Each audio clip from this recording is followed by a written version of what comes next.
ఈరోజు వాక్య ధ్యానం సామెతల గ్రంథం 31వ అధ్యాయము 1 నుండి 10 వచనముల వరకు. రాజైన లెమూయేలు మాటలు. అతని తల్లి అతనికి ఉపదేశించిన దేవోక్తి. నా కుమారుడా నేనేమందును, నేను కన్న నా కుమారుడా నేనేమందును, నా మ్రొక్కులు మ్రొక్కి కనిన కుమారుడా నేనేమందును. నీ బలము స్త్రీలకియ్యకుము, రాజులు నశింపచేయు స్త్రీలతో సహవాసము చేయకుము. ద్రాక్షారసము త్రాగుట రాజులకు తగదు, లెమూయేలు అది రాజులకు తగదు.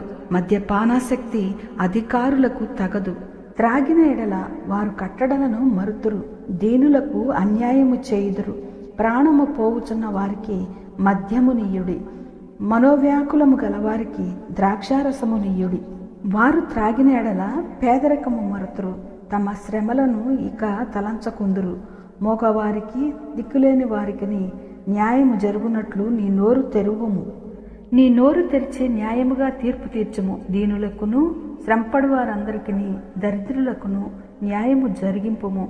గుణవతి అయిన భార్య దొరుకుట అరుదు, అట్టిది ముత్యము కంటే అమూల్యమైనది. దేవుడి వాక్యం దీవించునుగాక.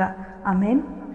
నాశనకరమైన గోప్తి నుండి నన్ను లేవనెత్తినది నీ కృపా.